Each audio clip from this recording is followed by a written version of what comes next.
This is my 2000 Grand Cherokee with a 4-inch Iron Rock off-road lift kit and 285/75 16-inch tires. Everybody's been asking me what brand my front and rear bumpers are. I personally don't like the build quality. Right now I just came out here and I was messing with it, and this big giant piece of powder coating came off the top right here.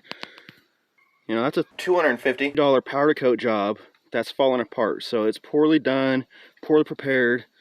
You know, this is just one example. I paid a lot of extra money to have the front and rear bumper powder coated, and both of them arrived with damage. I had to file a damage claim with the shipping company, which they denied. They said the seller didn't properly package it to ensure damage won't incur. Goliath strapped the rear bumper down to a pallet, but it still arrived with damage because it wasn't packaged properly.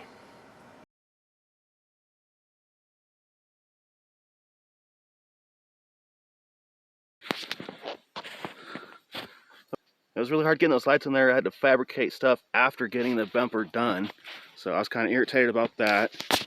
Goliath welded the 4-inch JK style fog lights on in the wrong direction. He welded the bracket on up and down, and it's supposed to be side to side.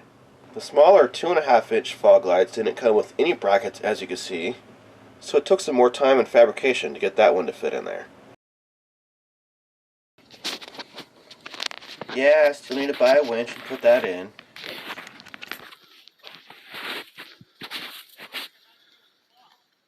The rock sliders are bolt-on, so you know, you're not expecting them to be super tough, but you know, I'm not really happy with the way they are.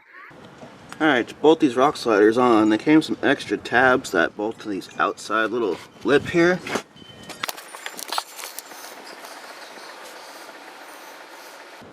So I had to hammer that lip back quite a bit to get those tabs even close to fitting in the groove here. It fits up here really nice and flush, front and back. Back's fitting really nice right there. As you can see, the front and rear mounting points have a huge gaps in them. The only way to fill that gap would be to run a bunch of washers or some kind of spacer.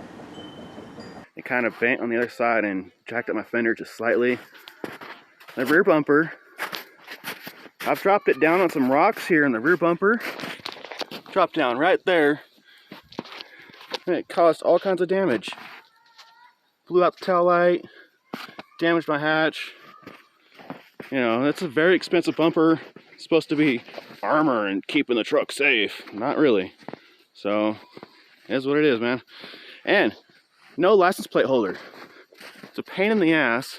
Find a place, put a license plate on this thing, and a light. After you spend well over $1,500 for the rear bumper. So you gotta MacGyver the license plate to get it to stay on there, figure out how to get the lights to work, because there's no mounting for that at all. I still need to get my gas tanks, and I think at that point this hatch is gonna be really heavy, weighing it down even more. It's gonna fit 2 gas tanks in here, and a high lift jack here. So, you know, it's a nice bumper kind of, but poor quality. You know, the mounting points on it are poor. Oh, got too much ice down here right now to show you. But there's only 2 bolts holding it on, and the factory tow hitch had 3 bolts holding it on. So the fact that he didn't go with the factory style mounting position for this was kind of BS. It was like, dude, really? Don't cheapskate people for the amount of money we're spending.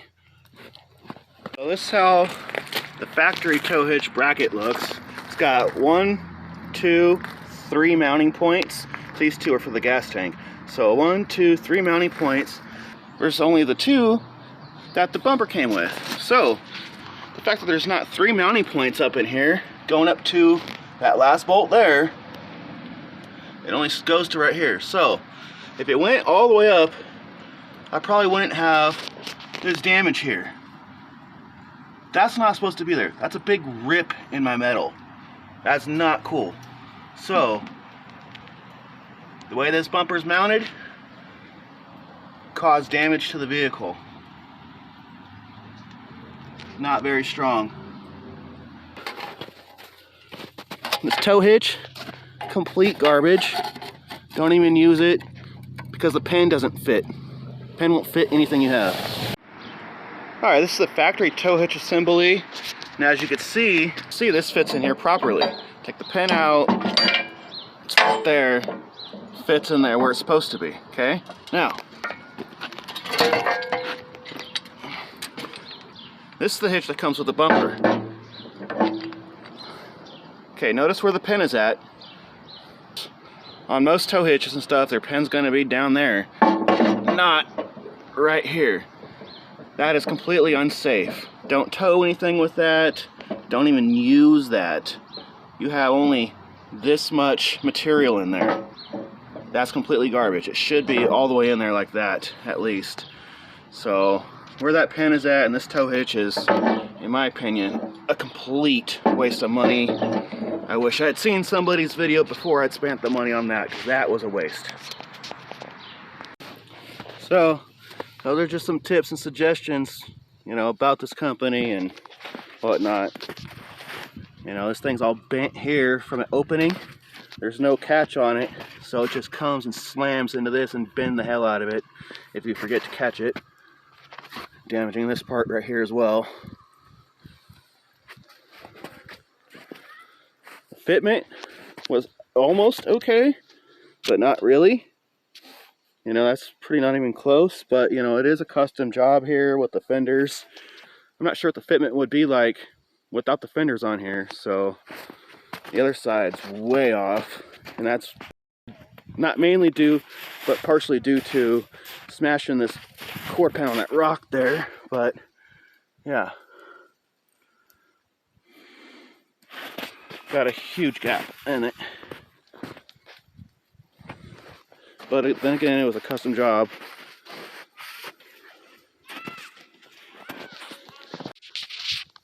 Another thing, when it comes to sturdiness, you shouldn't be able to shake your bumper around like this. That's garbage. Not cool. So, I'm gonna have to do something and get some custom brackets made so it stops doing that. This guy sucks.